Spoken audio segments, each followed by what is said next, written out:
Hello guys, welcome back to my channel. So meron tayong part 2 sa pag-repair nito nga board kasi okay na yon. Ang supply, ang problema na lang is dito yung sira yung chipset. So tuturuan ko kayo kung paano gawin sa pag-repair ng chipset. Kailangan nyo talaga ng flux at saka tweezer at saka hot air. So yun lang ang kailangan natin for today. So mag-start na tayo. Pero before tayo mag-start, paki-like, i-share, subscribe, and notification bell, mag-comment lang kayo doon. So yun, so mag-start na tayo. So kailangan niyo to yung sa kilid. Yung sa kilid, ayan. Twist, then push. Twist lang, dikit nyo lang, sagsama, tapos ayan, saka sa kabila, ayan, ayan, ayan. So okay na, lagay natin, matigas talaga, so angat yan, ayan, so ayan, ito yung nasira. Ayan. Okay. So, ito. Kita niyo ito. Ito yung PCH. PCH. Yan. So, lagyan natin. Yan. So, kailangan nyo talaga ng hot air. Ito. Gamit kayo ng hot air. Yan. So, need talaga ng flux. So, maglagay lang kayo ng konti lang. Sa gilid lang. Maliit lang.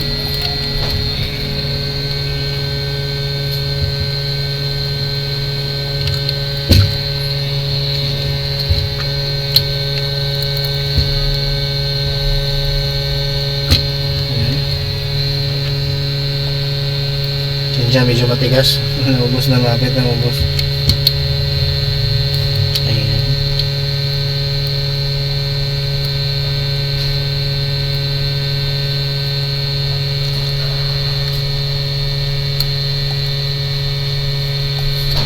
So ayan.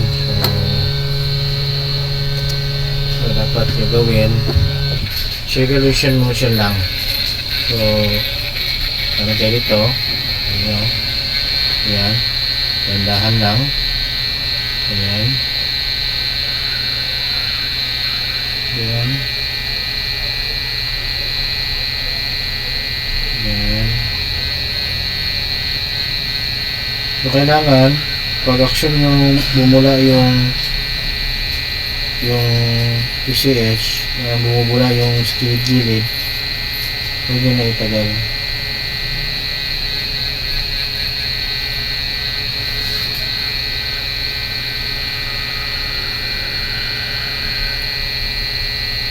Motion.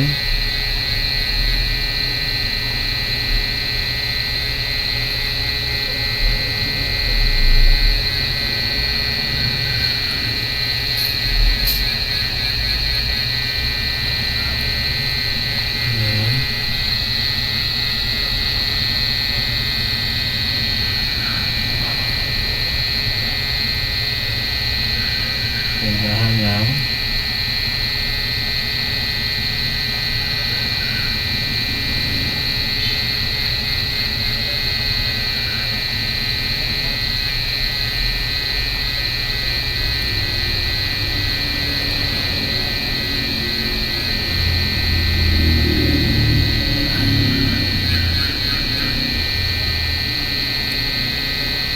Ayan, okay. So, medyo mainit talaga.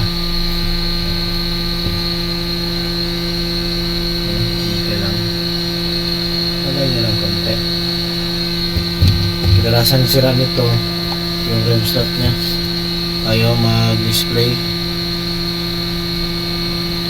Kaya lang natin, so gamitin natin ng fan. Kaya tayong fan para mabilis siya. Ayan. Hintayin lang natin. 1 minute. 1 minute lang. Ayan.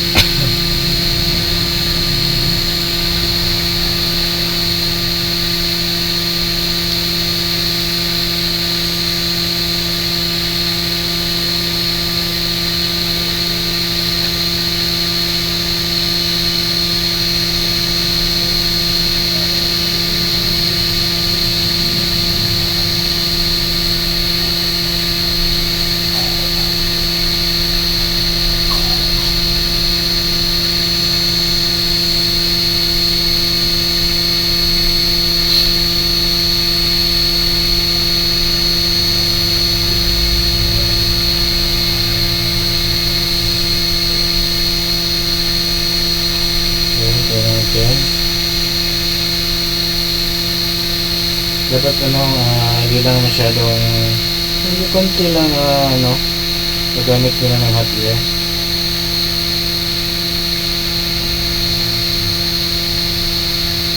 Hindi yung matagal-tagal pa. Dapat timing talaga. So kung ito bago pa lang ka, kailangan talaga timpla. Parang nagluluto ka ng kape, naggawa ka ng kape, so magtimpla ka, matamis na ba yun, okay na ba yung timpla. So guys, try natin kung okay na ba yung reading nya. Kuha tayo ng power supply at saka processor, lagyan natin dito. Yan. At saka power supply, lagyan natin ito. Yan.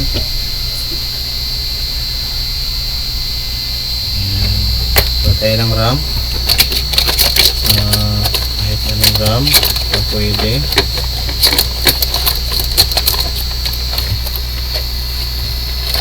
Ito. Pwede na din ito. So try natin linisin muna yung RAM slot.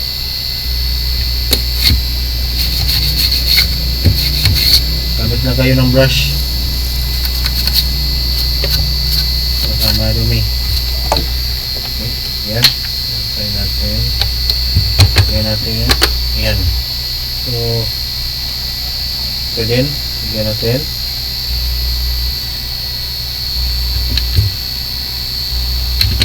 Okay. At saka fan. Lagyan natin ng fan. At saka yung buzzer. Buzzer beater parang basketball. So kuha tayo ng keyboard. So mabilit na ba siya, magdi-display na ba. So ang sira nito guys is yung sira, okay na yung sa part 1, okay na, mayroong bit na, so magdi-display na talaga. Sunod display na, pero ayaw din niya mag-display, so ito yung sira. So okay, on natin. Okay, yan.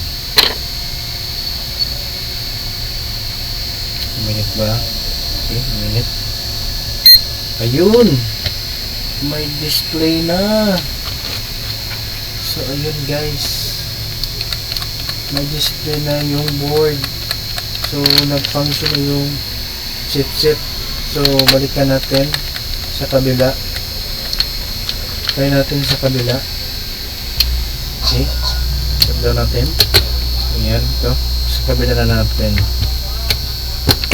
Okay, yan. So start natin. Natin yung keyboard. Try lang natin. Ayun, display na. So ayun guys, so okay na. Kapag display na dito sa sa RAM lock, okay na yung board. May display na yan. So yun lang guys ang gawin nyo. So paano natin gawin? So first step ko ginawa ko, meron power pero walang display. So ginawa ko yung troubleshoot sa part 1. So malalaman nyo kung saan ako nagsimula gawin. So sundin nyo lang guys. Kung meron kayong programa, so kailangan talaga. Hindi pwedeng hindi pwedeng wala tayong tools. So yun lang guys. Part 2 na to. So na-solve na. So thank you talaga sa mga viewers, sa mga subscribe. So paki-like na lang and share, and paki-share na ng comment. Salamat guys. Thank you very much. God bless to all.